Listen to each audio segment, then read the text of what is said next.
Buenos días, amados hermanos. Vamos a ponernos en las manos del Señor, vamos a clamar su gracia. Padre, gracias por este día, gracias por tu amor, por tu misericordia, por tu bondad, por tu ternura.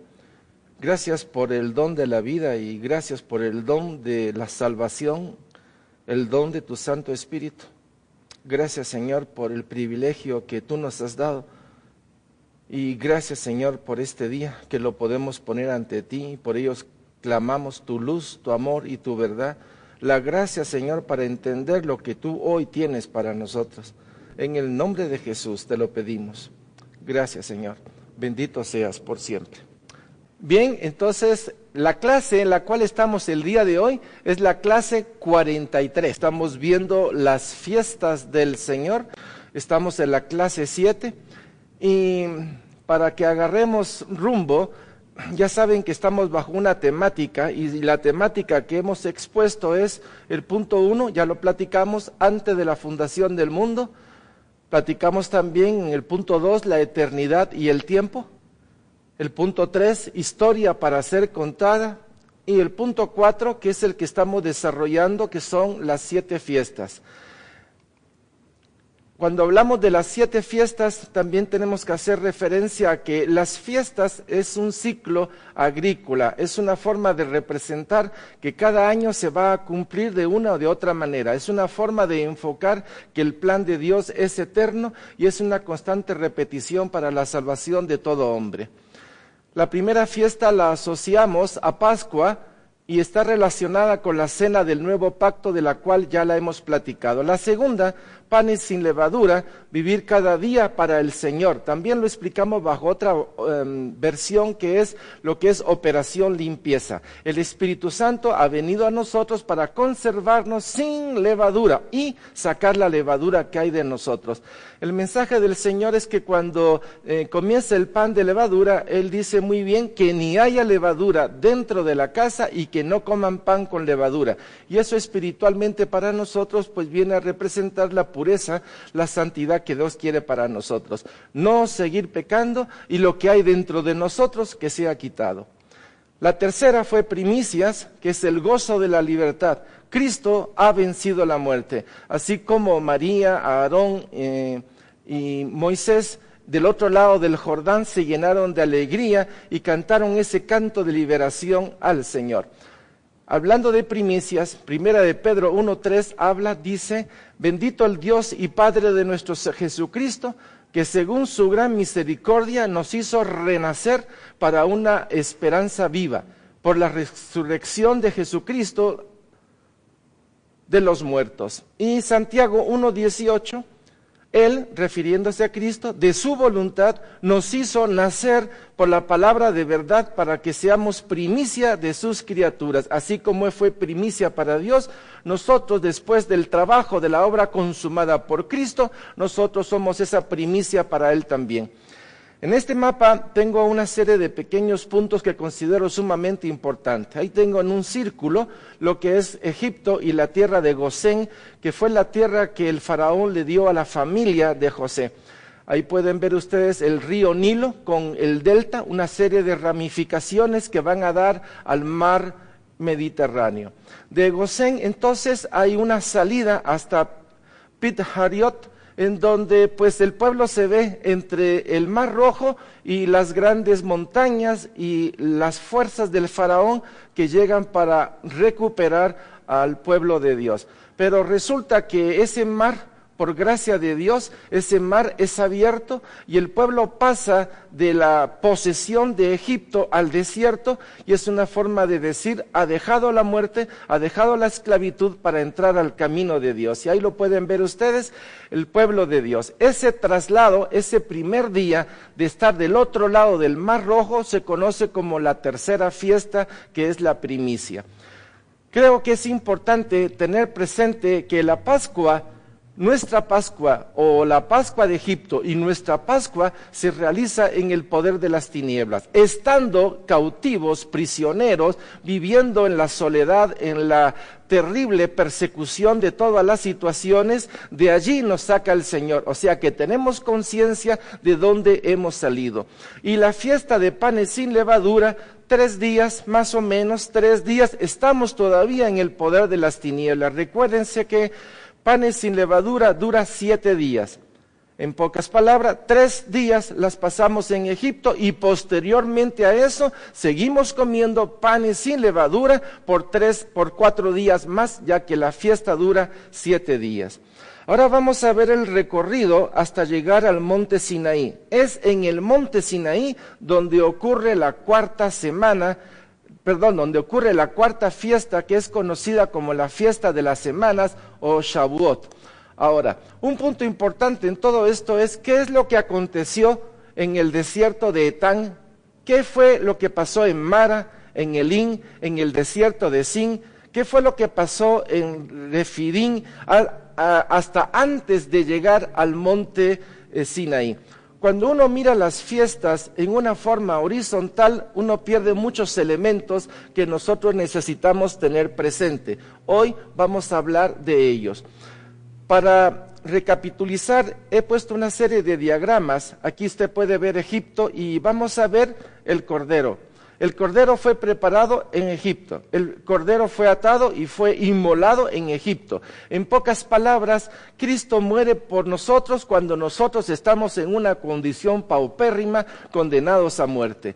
Y por medio de creer en la sangre de Cristo, por medio de creer en esta Pascua, la sangre del Cordero de Dios que quita el pecado del mundo es derramada sobre nosotros y ya la muerte no tiene poder sobre ninguno de los que han confesado que Jesús es el Señor, Rey de su vida.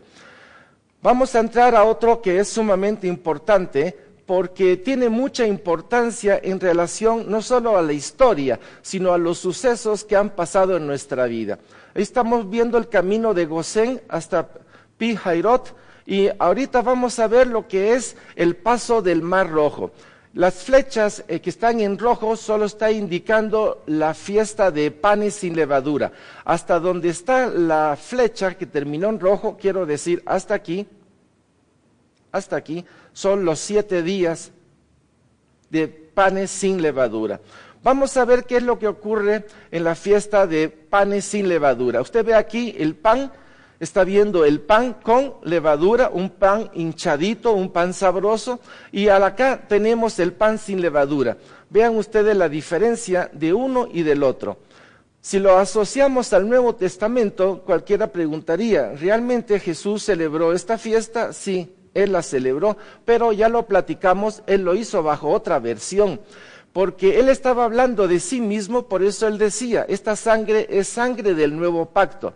Y el que murió, Cristo murió sin pecado, murió sin ningún tipo de ofensa, transgresión o que hubiera iniquidad en Él. En pocas palabras, así como hablamos de pan sin levadura, sin orgullo, sin vanidad, sin presunción, sin jactancia, así Jesús murió como el Hijo de Dios, en sencillez, en humildad, arrebatando a la muerte el poder que ella tenía. En pocas palabras, la muerte de Jesús mata la muerte que de alguna manera nos afligía a todos nosotros.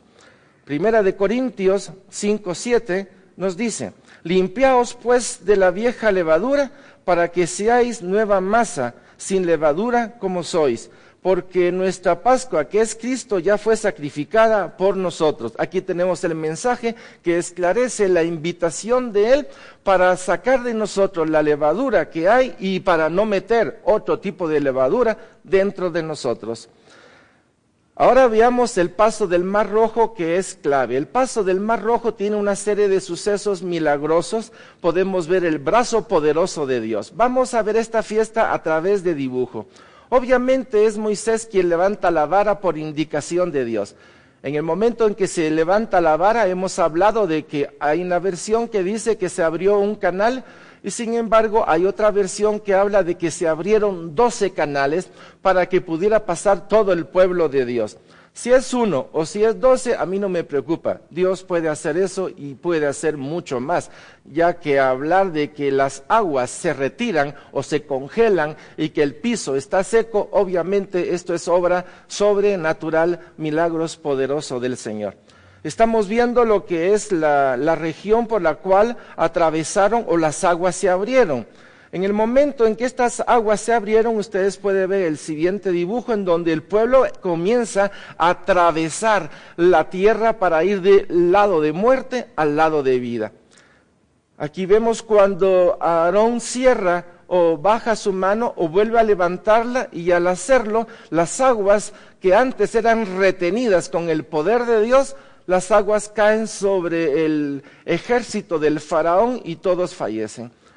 Al final podemos ver la importancia de entender el canto de María, el canto de Aarón, el canto de Moisés, el canto de todos. Y si hay algo en sus vidas es gratitud. La gratitud de que hemos sido liberados del poder del faraón, la gratitud de que hemos sido liberados del poder de las tinieblas y sobre todo ver la mano poderosa de Dios y la forma como la muerte, tratando de alcanzarnos, no pudo tomarnos y no pudo retenernos. Así como hablo de gratitud en relación a María, porque gratitud es la primicia de un corazón agradecido a las obras poderosas que Dios hace. La indicación de esta fiesta es que ya cuando entren en Canaán, recojan la primera cosecha y se la presenten al Señor. Obviamente no solo era presentar un producto, sino que es presentar una canasta de productos al Señor. Cuando hablamos de primicia, estamos hablando del primogénito, de aquel que venció la muerte y tiene las llaves en su mano. Entonces, al hablar de primicia, y todos aquellos que hemos tenido el privilegio de poderle decir sí a Jesús para que venga a reinar a nuestra vida, en el momento en que Él viene a reinar a nuestra vida, permítame decirle que hay llanto, pero al mismo tiempo que hay llanto, hay gratitud, porque hemos entendido que hemos sido separados del poder de las tinieblas para tener vida y vida en abundancia. Gratitud, cosa que el corazón del hombre no debe de abandonar en ningún momento. Hemos hablado de 3 convocatorias. Vamos a repasarla para reubicarnos en dónde estamos en este momento. Aquí está la primera convocatoria, es en primavera, mes de Nisan. La segunda convocatoria es en verano, en el mes de Sivan. Y la tercera convocatoria es en el mes de otoño, mes de Tishri. En el mes de Nisan tenemos 3 fiestas: Pascua, panes sin levadura y primicias. Y 50 días después de primicias, o sea, 50 días después del día 17 de Nisan, entonces se celebra lo que es la fiesta de las semanas, conocida también como fiesta de Shavuot, y para nosotros en el Nuevo Testamento conocida como fiesta de Pentecostés. Y la tercera convocatoria, que es otoño, mes de Tishri, tenemos 3 fiestas, que es fiesta de las trompetas, día de expiación y fiesta de los tabernáculos. Vamos a entrar el día de hoy a estudiar la fiesta de las semanas. Vamos a leer la palabra de Dios. Segunda convocatoria, cuarta fiesta del Señor, y vamos a comenzar a entender algunas cositas que de repente por el lenguaje que se usa y a veces por no leer adecuadamente como que no cachamos bien qué es lo que quiere decir. Cuando habla de las fiestas de la semana, la palabra de Dios se refiere a cuando le habla a Moisés y le dice que a partir de que sean librados contarán 7 semanas. En pocas palabras, día 17, usted a ese día 17 súmele 50 días y se va a topar con que es el día de Pentecostés. Otra forma, como la tiene registrada, es la palabra Shavuot. Y la palabra Shavuot quiere decir que ese día el Señor va a ser congregación. El Señor va a levantar su pueblo, porque es en el monte Sinaí donde el Señor hace la propuesta al pueblo, porque les dice: yo quiero ser su Dios y que ustedes sean mi pueblo. Y si ustedes aceptan mi invitación, entonces se va a formar lo que se llama la congregación, el pueblo de Dios. Y posteriormente está la palabra Pentecostés, que es la que se usa en el Nuevo Testamento. Luego de la venida del Espíritu Santo es que se forma la iglesia. Usted puede ver el paralelismo tan importante para nosotros para poder ver que si en el Antiguo Testamento se formó el pueblo de Dios, ahora nosotros tenemos la iglesia fundada por Jesucristo. Iglesia que es tenida, sostenida y alimentada por el Espíritu Santo. Por eso es que se conoce como fiesta de Pentecostés. Veamos otra vez el mapa. Estamos viendo dónde estaba el pueblo de Dios, la forma como caminó hasta Pil Hairiot, y de ahí el traslado a la tierra o al desierto de Etán, y del desierto de Etán hay un caminar hasta el monte Sinaí. Ahora, ¿qué es lo que pasó en toda esta travesía? Y es ahí importante entender qué era lo que Dios estaba haciendo con este pueblo. ¿Podía Dios haberlo llevado por otro camino más corto? Y yo diría que sí, porque si para Dios nada es imposible.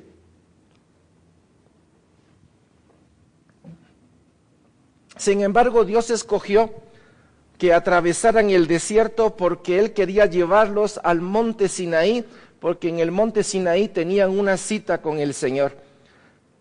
Y todo este trayecto que tenían desde el desierto Etán, atravesando Mara, Elín, el desierto de Sin, Dofca, Refidín, hasta llegar al monte Sinaí, tiene varias posiciones que considero importantes.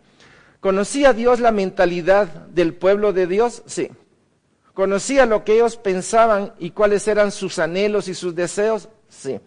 Si Dios conocía que la mentalidad del pueblo de Dios todavía estaba metido en la mentalidad o la cultura egipcia, en la cultura pagana, de alguna manera Dios quería confrontarlos para que se dieran cuenta de que ya no eran ni hijos ni esclavos de la muerte, sino que habían sido liberados por el poder del brazo poderoso del Señor. Para cambiar esa mentalidad, este pueblo tiene que tener una serie de confrontaciones con la verdad de Dios. Y durante este trayecto ocurren esa confrontación. Si usted lo asocia a su vida, aquí no solo se trata de decir, ya soy del Señor, el Espíritu Santo está en mí. Hay un propósito, hay una obra de lo que Dios quiere hacer en nuestras vidas. De alguna manera, otra vez, si hay levadura dentro de mí, esa levadura de orgullo, de soberbia, de vanidad, de presunción, de rebelión, de transgresión, el Señor en este desierto nos quiere quitar eso. Nos quiere llevar a un plano de humildad y de sencillez. Veamos cuáles son los acontecimientos.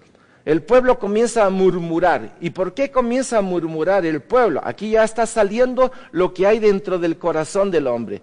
Pocos días después de que atravesaron el Mar Rojo y vieron todo lo que Dios había hecho, este pueblo como que de alguna manera perdió el norte de Dios y comienza a quejarse por falta de agua.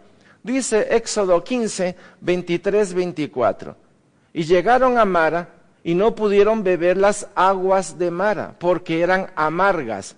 Por eso le pusieron el nombre de Mara. Entonces el pueblo murmuró contra Moisés y dijo, ¿qué hemos de beber?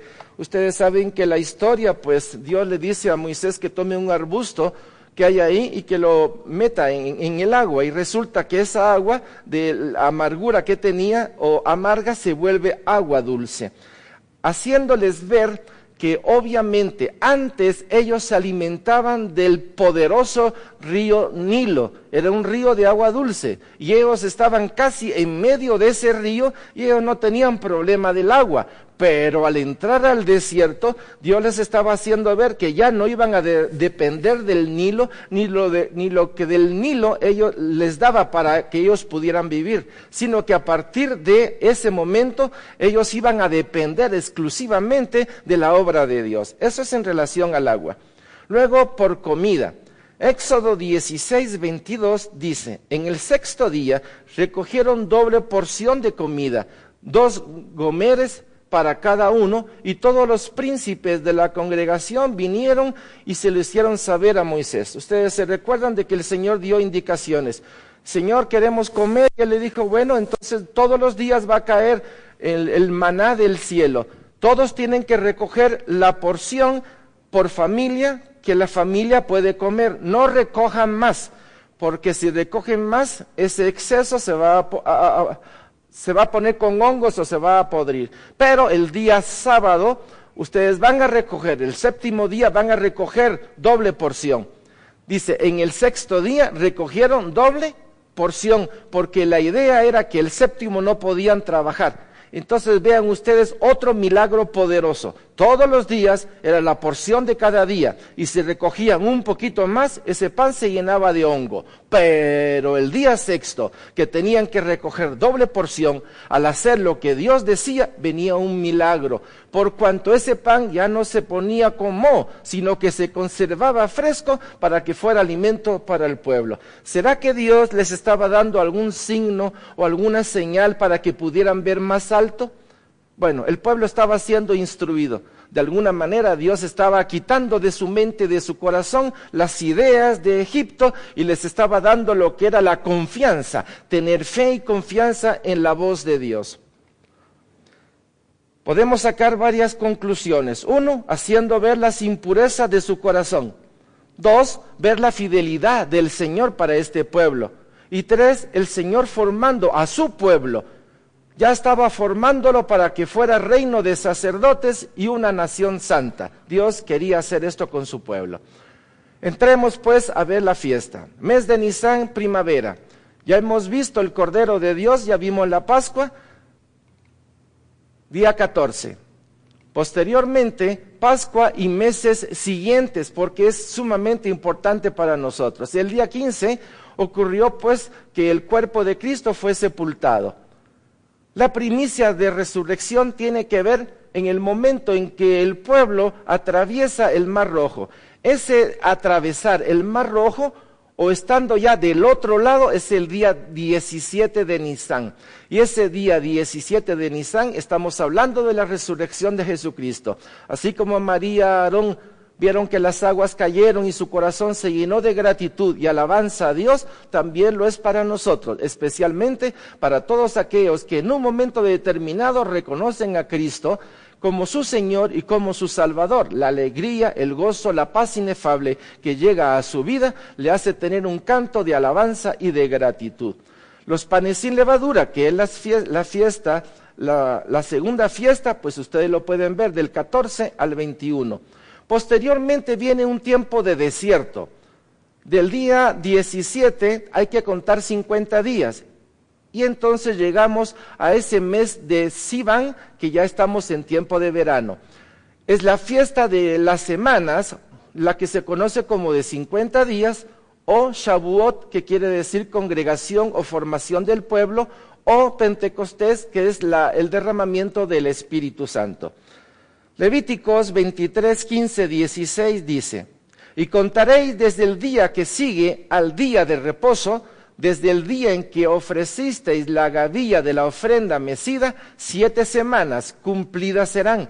Hasta el día siguiente del séptimo día de reposo, contaréis 50 días. Entonces ofreceréis el nuevo grano al Señor. Esta cita se está refiriendo a los 50 días, en el momento en el cual el Señor estaba entregando la Torá al pueblo de Dios. Ahí está, derramamiento, la palabra de Dios que la vamos a ver en un momentito. Aquí está. Dios iba a entregar la ley a Moisés. Al estudiar la cuarta fiesta, ya estos 3 primeros puntos ya lo hemos leído, lo hemos repetido en varias oportunidades, pero me interesa el punto 4. Antes de llegar al monte Sinaí, el pueblo tiene varias experiencias con el Señor, quien les hace ver su mente torcida y la necesidad de confiar en Él. Vean ustedes la importancia de entender esta fiesta, pero sobre todo entender la paciencia, el amor, la bondad, la ternura con la cual Dios trata con su pueblo. Y vemos entonces que Israel, sin el río Nilo, fuente de su agua, ya no tienen el agua como lo dijimos hace un momento. Dios tiene que proveer agua, y el agua que provee es a través de Mara, agua que en un momento era amarga. Vamos a leer lo que dice la palabra de Dios. Y llegaron a Mara y no pudieron beber las aguas de Mara porque eran amargas, por eso le pusieron el nombre de Mara. ¿Será que Dios lo hizo con alguna intención? Yo diría que sí. A veces cuando hablamos de que Dios interviene en todas las cosas, por amor, obviamente entiendo de que Dios quiere limpiar mi vida. Y si para limpiar mi vida Él va a poner condiciones en las cuales me va a hacer ver mi debilidad o mi pecado, Él lo va a hacer, porque su propósito es operación limpieza. Sigamos. Luego les dio a comer maná en el desierto de Sin.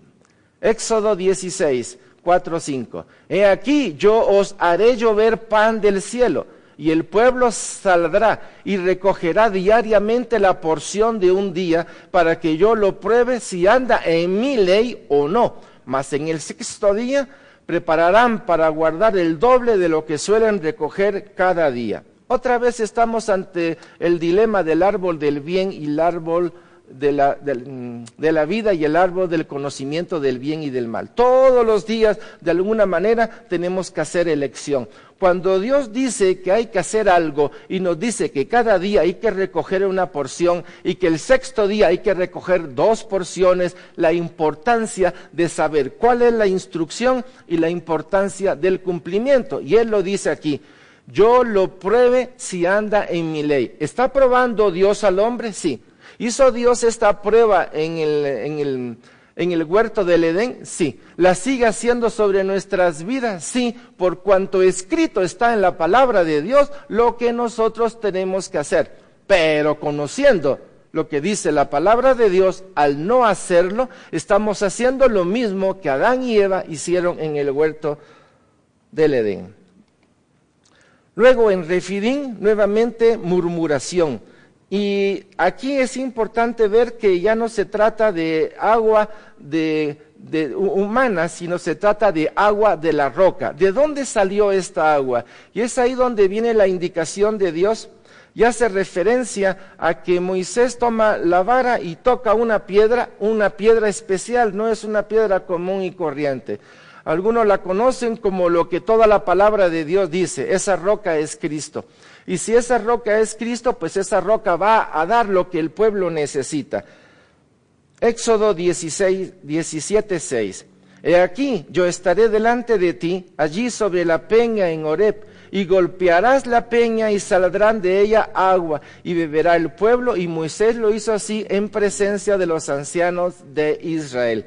También al hablar de la fuente de esta roca, se hace referencia de que no solo era un río, sino que eran 12 ramales los que salieron. Así como hubieron 12 canales para que el pueblo pudiera salir de Egipto, también de esta roca sale 12 canales. Y usted me dirá, ¿y eso dónde está en la palabra de Dios? Mire, la palabra de Dios tiene mucha forma de hacer congruencias espirituales.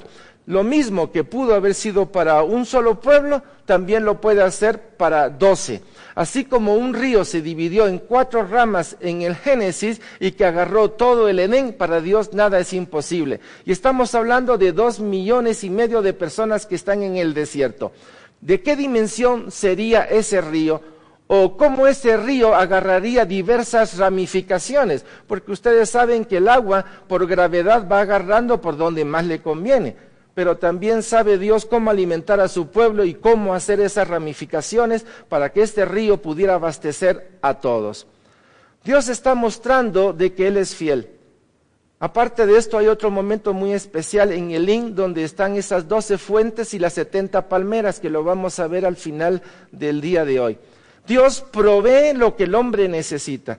Dios está enseñándole al hombre que ellos necesitan la voz de Dios y seguir la instrucción de Dios, aparte del alimento y de cubrir las necesidades físicas que el hombre necesita. Dios empieza a instruir de que en breves días Él va a visitar a su pueblo. Y esto es una gran verdad. En el monte Sinaí, en ese encuentro que Dios iba a tener con su pueblo, Él le da indicaciones a Moisés y le dice, mira, yo voy a visitarlos en 3 días, pero quiero que todos estén lavados y que todos estén bien vestidos. Un signo sumamente importante, que estén lavados y estén vestidos. ¿Por qué? Porque Dios sabe que el hombre perdió su vestidura de santidad y justicia en el Edén. Y el hombre no puede acercarse a Dios con sus vestiduras comunes, vestiduras de inmundicia, abominables a Dios, pero en la bondad de Dios está haciéndole una invitación. Y la sugerencia es, lávense, pónganse vestiduras, porque yo los voy a visitar. Éxodo 19, 10, 11. Y el Señor dijo a Moisés: ve al pueblo y santifícalos hoy y mañana, y laven sus vestidos, y estén preparados para el día tercero, porque el tercer día el Señor descenderá a ojos de todo el pueblo sobre el monte Sinaí. Vean ustedes qué hermosura. Por eso es que hablar de las fiestas del Señor no solo se trata de decir su nombre y de algunos acontecimientos. Hay que leer y ver cómo cronológicamente se fueron presentando las situaciones para poder ver la belleza de Dios y las dificultades del corazón del hombre. Éxodo 19, 5, 6. Ahora pues, si diereis oído a mi voz y guardarais mi pacto, vosotros seréis mi especial tesoro sobre todos los pueblos, porque mía es toda la tierra. Y vosotros me seréis un reino de sacerdotes y gente santa. Estas son las palabras que dirás a los hijos de Israel.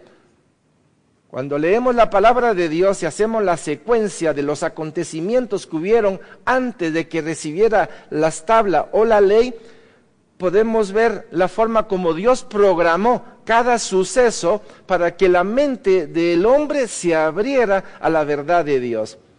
Cada palabra de Dios, cada palabra que sale de Dios es palabra de luz, es palabra de verdad, es palabra de crecimiento. Por eso cuando hablamos de la palabra, y Él lo dice muy bien, no es solo ese asunto de comer las cosas materiales, sino que toda palabra de Dios viene a ser alimento y viene a ser vida.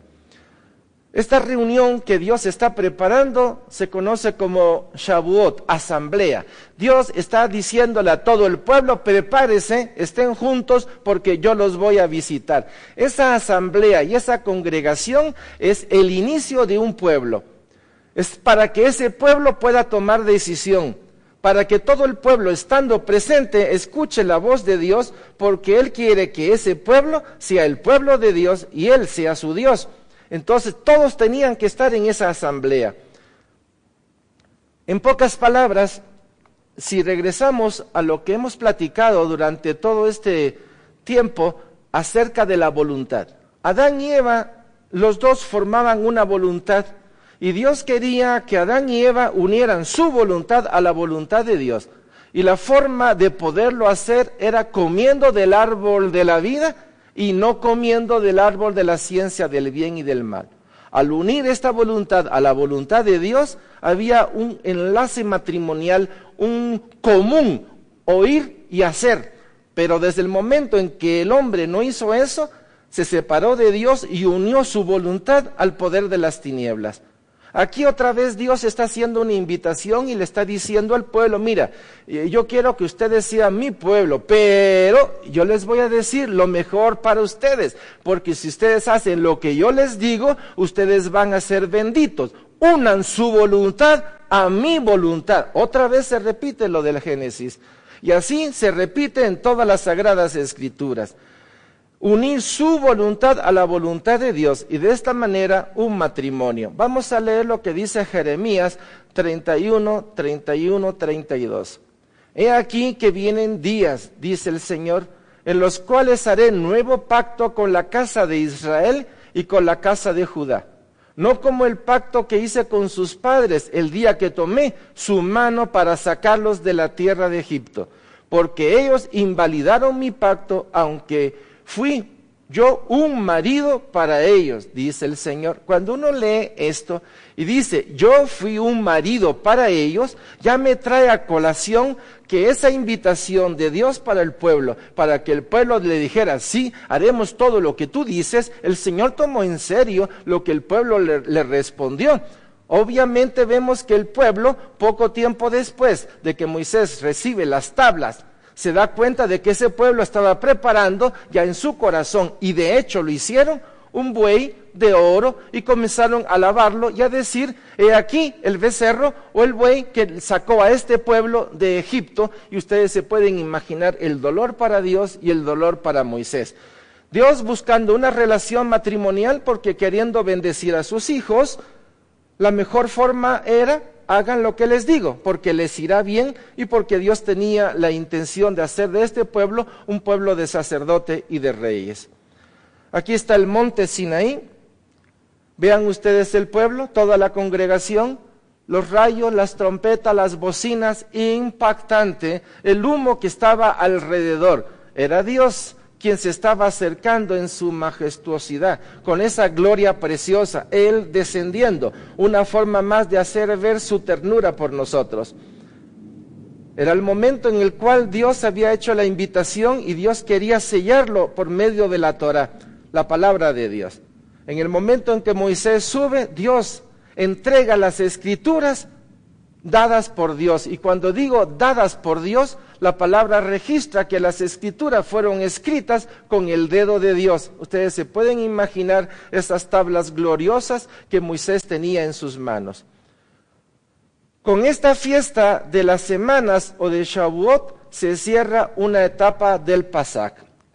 Usted puede ver, y si lo vemos en nuestras propias vidas espirituales, luego de conocer a Cristo, tengo que hacerlo ver porque es sumamente importante, porque estas 4 fiestas son las que ya se han cumplido en nuestras vidas. Hay 3 fiestas que quedan por cumplirse a nivel de nosotros. Detallo este punto.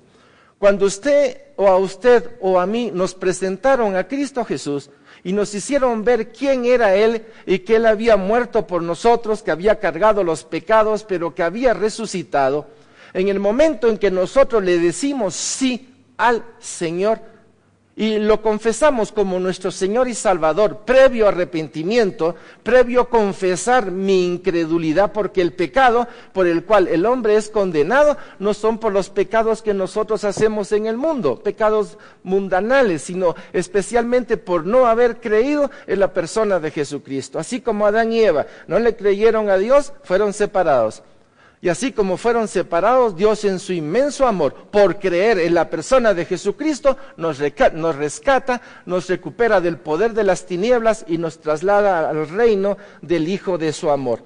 Entonces, somos bautizados en el Espíritu y por ordenanza somos sumergidos en el agua. Vean ustedes que en Pascua, panes sin levaduras, atravesaron el desierto, llegaron al monte Sinaí y allí recibieron la Torá. Hasta aquí es lo que podríamos llamar un cristiano completo en un plan de gratitud. Es gratis, Dios te lo da gratis. Lo que nos toca es confesar y recibir. Entonces, estas primeras 4 fiestas tienen un sentido de un tiempo cronológico pequeñito. El pueblo de Dios así lo tuvo. Y nosotros también. Porque se cumplen estas 4 fiestas porque media vez hemos creído y hemos sido llenos del Espíritu Santo. Entonces viene el bautismo de agua y con el bautismo de agua se cumple toda esta primera porción que serían las primeras 4 fiestas del pueblo de Dios. Juan 14, 16, 18 dice: y yo rogaré al Padre y os dará otro consolador para que esté con vosotros para siempre. El Espíritu de la verdad, el cual el mundo no puede recibir porque no lo ve ni le conoce. Pero vosotros le conocéis, porque mora con vosotros y estará en vosotros. No os dejaré huérfanos, vendré a vosotros. Vean ustedes este lenguaje exquisito. Si usted asocia este lenguaje a Éxodo 6:6 o del 6:6 en adelante, usted va a ver que es Dios hablando con Moisés, que le está diciendo: yo sacaré este pueblo, yo lo voy a redimir, yo lo voy a trasladar, e inclusive le voy a dar todo lo necesario y encima le voy a dar la heredad. Vean ustedes que es el lenguaje de Dios. Él es igual ayer, hoy y siempre, como dice Hebreos. De hecho, así es, porque Él vive la constante eternidad. Y la constante eternidad está hablando del constante presente, del constante pasado y del constante futuro. Obviamente, Dios nos tiene que dar una gracia para poder entender este lenguaje. No crean ustedes que es fácil. Me cuesta a veces, cuando hablo de eternidad y hablo de tiempo del hombre, esa disociación de tiempo y eternidad no es fácil. Solo Dios lo puede hacer por cuanto Él habita en esa eternidad. Pero de todas maneras, gracias porque de alguna manera vemos luces y sombras para poder entender un poquito más. Entonces vendrá el Espíritu Santo. Y aquí la importancia de entender que entre la palabra de Dios y el Espíritu Santo tenemos que caminar. ¿Qué dice la palabra de Dios? ¿Qué dice el Espíritu? El Espíritu nos va a ayudar a entender la palabra de Dios. El Espíritu va a abrir nuevas brechas para que podamos entender el plan perfecto de Dios. Cuarta fiesta, fiesta de la semana de Shavuot o Pentecostés. ¿Cuál es la respuesta del pueblo a la invitación del Señor? Éxodo 19, 8, 10 dice, y todo el pueblo respondió a una, y dijeron, todo lo que el Señor ha dicho, haremos. En pocas palabras, el pueblo aceptó el compromiso de ver a Él como el único Señor, como el único Dios. Si usted se da cuenta, este principio también es principio de conversión. Y dice, y Moisés refirió al Señor las palabras del pueblo. Y el Señor dijo a Moisés, ve al pueblo y santifícalos hoy y mañana y laven sus vestidos. Está hablando de que el Señor los va a visitar.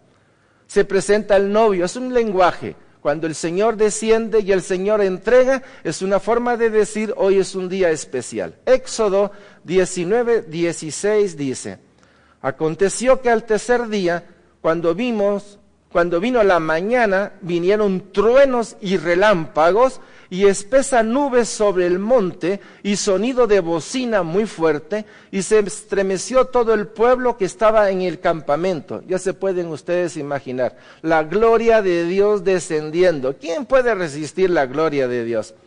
Y como no el hombre ni la naturaleza puede sentirla o puede agarrarla fácil, porque se requiere el traje de santidad, hasta la misma naturaleza tiene temblor, o sea, tiembla la tierra, los truenos y relámpagos, lo único que está hablando, el Rey de Reyes está descendiendo, es la gloria de Dios. Éxodo 19, 16, 18. Aconteció que al tercer día, cuando vino la mañana, vinieron truenos y relámpagos y espesa nube sobre el monte y sonido de bocina muy fuerte. Y se estremeció todo el pueblo que estaba en el campamento. Y Moisés sacó del campamento al pueblo para recibir a Dios y se detuvieron al pie del monte.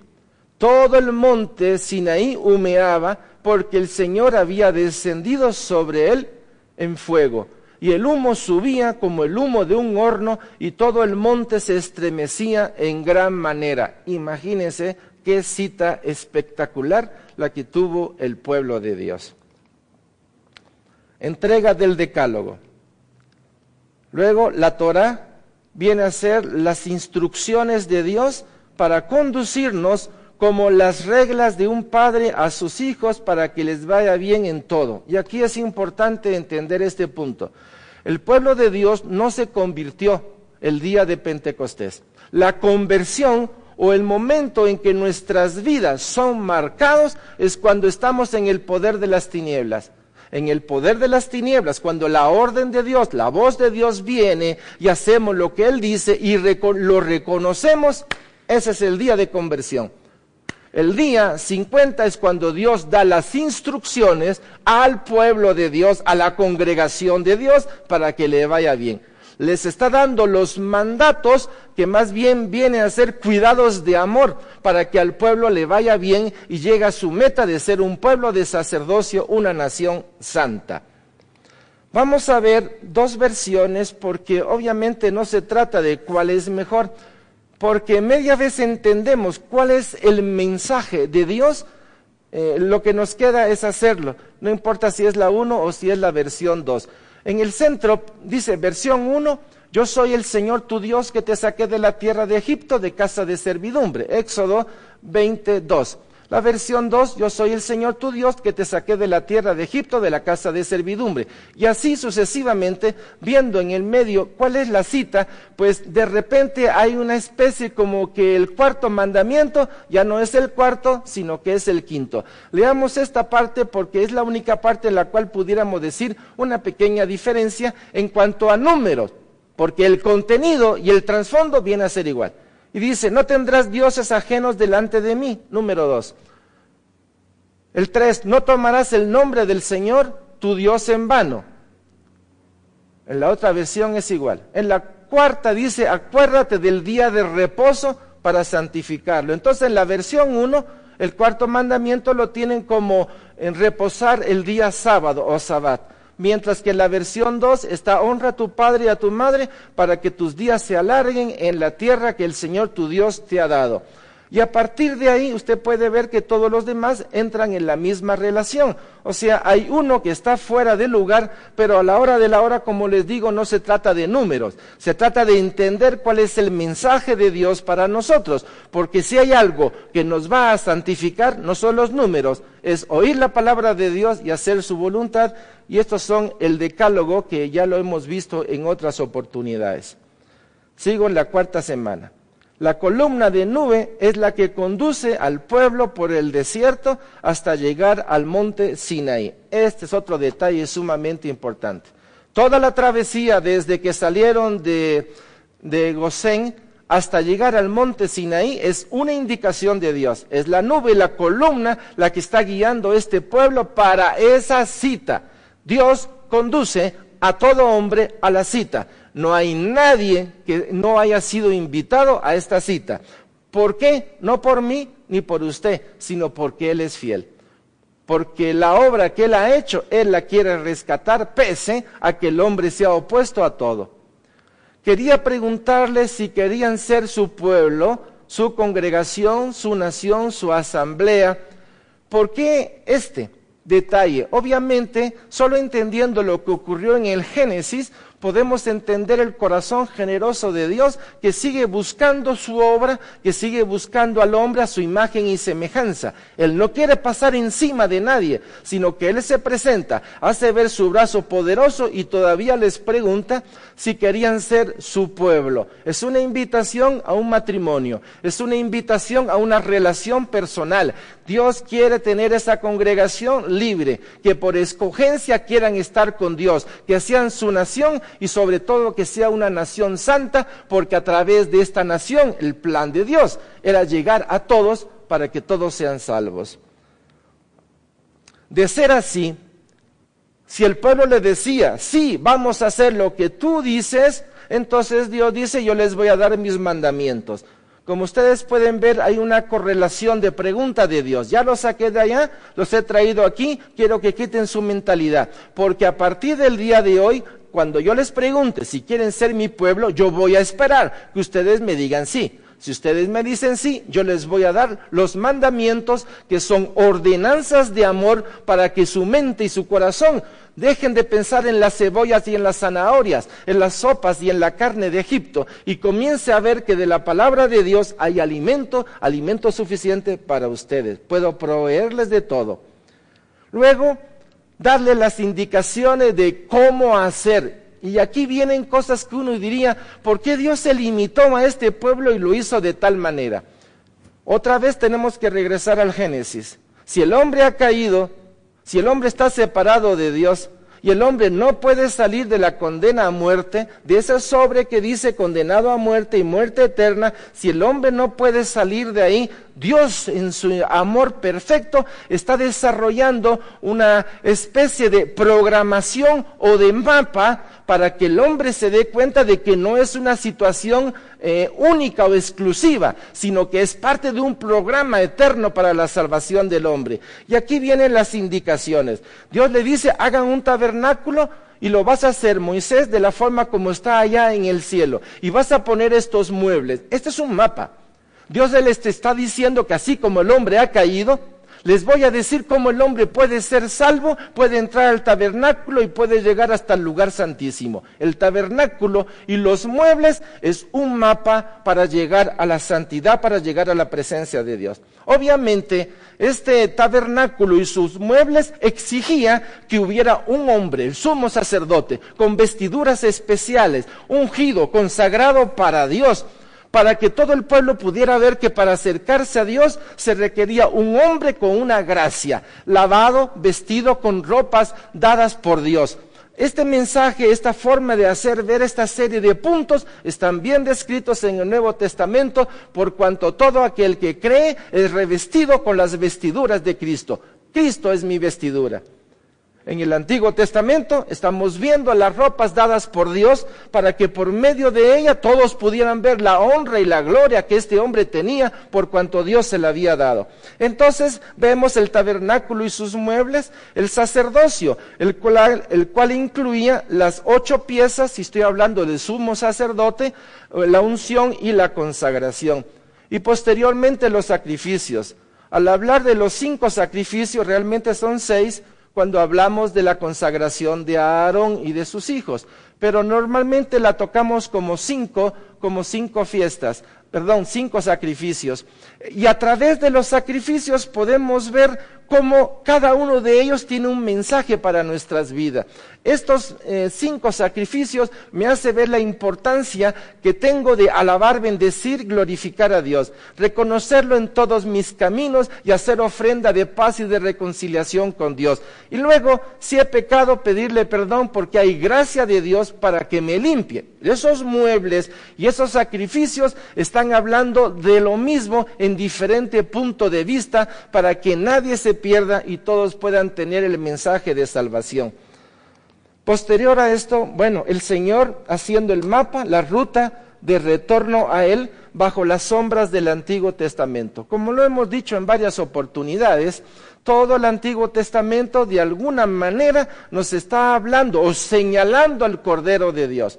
Pero para poder entender bien qué hizo Jesucristo y la obra consumada en la cruz, tengo que regresar al Antiguo. En el Antiguo encuentro las piedras preciosas, el tesoro precioso de quién es Jesús, de esa obra preciosa que Él consumó en la cruz, para luego entender que desde antes de la fundación del mundo ya estaba puesto. Él era el Cordero de Dios antes de la fundación para rescatar a todos los hombres. Deuteronomio 16, 10, 11. Y harás la fiesta solemne de las semanas al Señor tu Dios, de la abundancia voluntaria de tu mano, será lo que dieres, según el Señor tu Dios te hubiere bendecido. Y te alegrarás delante del Señor tu Dios, tú, tu hijo, tu hija, tu siervo, tu sierva, el levita que habitare en tus ciudades, y el extranjero, el huérfano y la viuda que estuviera en medio de ti, en el lugar que el Señor tu Dios hubiera escogido para poner allí su nombre. Ustedes leen esto y es una cita de amor, es una cobertura de amor. ¿Qué más quiere uno como padre sino ver bendecido a los hijos y luego ver bendecido a los hijos de los hijos de los hijos, y paro ahí si no me voy en toda la eternidad? Porque a la hora de la hora, ¿qué no quiere un padre para su hijo? Y si lo nuestro es chiquitito, ¿cuánto más el amor de Dios por cada uno de nosotros? ¿Por qué las fiestas? Esa es una buena pregunta. ¿Por qué recordar o conmemorar las fiestas constantemente? Deuteronomio 16, 12 dice: y acuérdate de que fuiste siervo en Egipto, por tanto guardarás y cumplirás estos estatutos. ¿Cuántas veces tenemos que recordarles a ustedes o que nos recuerden a nosotros dónde estábamos antes de Cristo? Caídos, condenados, viviendo en dolor, en miseria, en frustración, en impotencia, en enojo, en envidias, en celos, en maledicencia. ¿Cuántas cosas había en nuestra mente? No era lo que entra, sino lo que salía de nosotros. El problema, aunque hay problema afuera, el verdadero problema estaba adentro, porque de mí salían esas cosas. ¿De dónde me sacó Dios? Dios me sacó del pecado que estaba en mí, del pecado de incredulidad. Y tengo que recordar a cada rato, o cada día, o cada semana, de dónde me sacó el Señor, de las bondades de Dios para conmigo y para contigo, de la importancia de un corazón agradecido y de un canto de alabanza continuo, porque Él lo merece, es justo y es necesario que hagamos esto. Aquí tenemos algunas comparaciones. La cuarta fiesta del Antiguo Testamento en relación al Pentecostés del Nuevo Testamento. Dios da los mandamientos, Dios da el Espíritu Santo. A 50 días de cruzar el Mar Rojo se hará esta fiesta. En Pentecostés, luego de la muerte de Cristo, a los 50 días de la resurrección, desciende el Espíritu Santo. La ley de Dios escrita en piedra. En Pentecostés, la ley de Dios escrita en nuestros corazones. Cuando Moisés recibió las tablas y él bajó, encontró que había idolatría. Y entonces Moisés se enojó, quebró las tablas, y entonces dijo, bueno, ¿quién conmigo y con el Señor y quién en contra del Señor? Y es ahí donde los levitas toman del lado de Moisés y dicen, nosotros estamos contigo. Y entonces la ordenanza de Moisés es, vayan y maten a sus parientes, amigos y hermanos que transgredieron. Y ese día, pues hablan las escrituras que hubieron 3,000 muertos aproximadamente. Y si lo vemos a nivel de Pentecostés, después de que recibieron el Espíritu Santo, los apóstoles o los discípulos de Jesucristo, en el momento en que salen, pues dicen es que está borracho. Entonces Pedro comienza a hablar, y ese día se habla de unas 3,000 personas que fueron convertidas. Al hablar del Antiguo Testamento, hay algunos que hablan y dicen que es la letra de la ley. Y hay que agarrar bien el sentido, porque de repente tergiversamos. Lo que Dios puso en la Torá es santo. Los mandamientos de Dios son santos, y en el momento en que Él los puso es para que fuera una guía, para que les fuera bien. Por el lado de Dios, santo, una bendición para el pueblo. Que el pueblo haya tomado la ley y la haya tergiversado y le haya dado más importancia a la ley, al punto y a la coma, es problema del hombre. El hombre tergiversó lo bueno de Dios, pero la ley es buena, la ley es santa, la ley santifica. Así es, porque así lo puso Dios. Pero la ley no da la fuerza para poder cumplir la misma ley. Por eso es que en el Nuevo Testamento, cuando hablamos del Espíritu Santo, hablamos de la gracia. Y cuando Dios le habla a Pablo, porque Pablo está en una situación difícil, porque está con problemas internos, y le dice, Señor, quítame este aguijón, el Señor le dice, espérate, bástate mi gracia.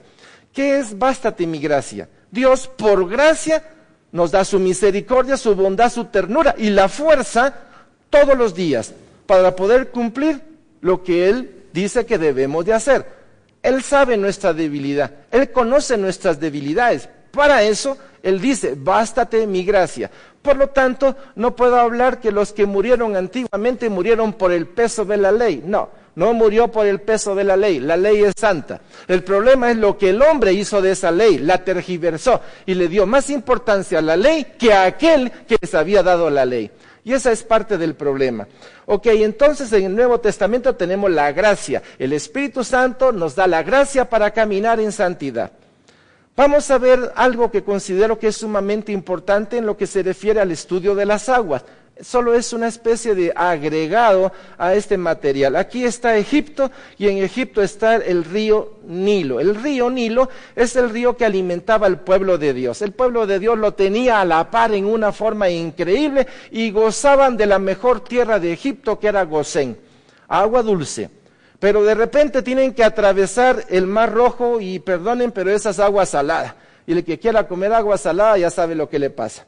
Posteriormente, el pueblo de Dios entra a lo que es el desierto. Y en el desierto, pues Dios tiene que hacer que esa mente pagana, esa mente egipcia, esa mente inmunda, comience a salir de ellos. Y entonces, pues llegan a mar y encuentran que el agua es amarga.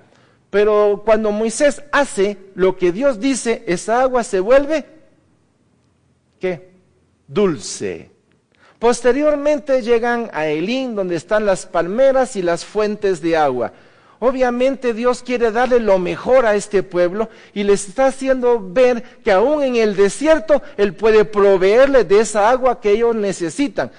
En Elín tienen fuentes de agua dulce. Y posteriormente viene agua de la roca. Y esta agua de la roca, vemos a Moisés con su mano que toca una vez esa roca en el monte Oreb, la roca de Oreb. Esta roca es Cristo Jesús. Esta roca comienza a sacar varios ramales para que el pueblo pueda tomar de esta agua. Vean ustedes que Dios estaba preparando. No voy a entrar al estudio de las aguas, Pero vean ustedes cómo de las aguas dulces del hombre, Dios nos quiere llevar a las aguas dulces que provienen de la gracia y del favor de Dios. En Juan 7, 37, 38, dice Jesús: en el último día y gran día de la fiesta, Jesús se puso en pie y alzó la voz diciendo: si alguno tiene sed, venga a mí y beba.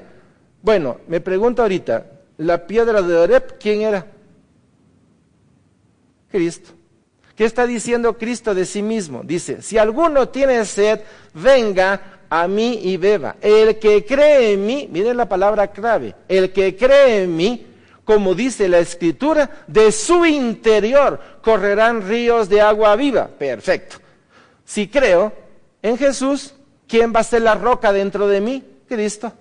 Y si Cristo es la roca dentro de mí, ¿de dónde va a fluir esa gracia? De Él. Por lo tanto, antes de mí salían cosas que maldecían y que ofendían a Dios. Ahora, dentro de mí hay un río de agua viva que va a correr y que va a salpicar a otros. Este es un diagrama que vimos hace unas clases, pero es bueno tenerlo porque del lado izquierdo tengo el pueblo de Israel. Y el pueblo de Israel tiene que convertirse, el pueblo de Israel tiene que reconocer que Jesús es el Cordero de Dios y que solo por medio de Él hay salvación. Aquí estamos viendo que Jesucristo es el fundador de la iglesia, pero que la iglesia actúa por medio del Espíritu Santo, por cuanto Él nos va a conducir a toda la verdad. Y la iglesia está dada para toda raza, pueblo y tribu y nación. El problema con el judío era que el judío era selectivo, vivía en su élite y solo aquellos que se convertían de alguna manera entraban al pueblo. Era elitista, si se puede llamar así, era un enfoque. Pero en la persona de Cristo el llamado es: vaya y evangelice, se abre para toda la creación. Entonces, para toda raza, pueblo, nación y tribu. Lo que estamos en hoy día es el tiempo. ¿Cuánto tiempo falta en todo esto para que podamos comprender más o completar el panorama del plan de Dios? Al hablar del Espíritu Santo, hemos hablado de que hoy día, ya que hablamos del Antiguo Testamento, lo que aconteció, hemos recibido la armadura de Dios. ¿Por qué? Porque necesitamos la armadura de Dios, esas piezas del cinto, la coraza, las sandalias, el escudo, la palabra, el yelmo, y necesitamos la oración. ¿Por qué? Porque el Señor sabe que estamos en campo de batalla, estamos en tierra de enemigo, en territorio enemigo. Hay una batalla exterior y hay una batalla interior. La batalla interior, operación limpieza, como ya la hemos hablado. Aparte de eso, Dios nos ha dado dones para esta batalla espiritual. Dones, instrumentos de Dios para la labranza. Y aparte, Él espera frutos, porque si hay alguien que trabaja en nosotros es Él. El Padre, el Hijo y el Espíritu Santo siguen trabajando en nosotros. En ningún momento ellos nos han abandonado.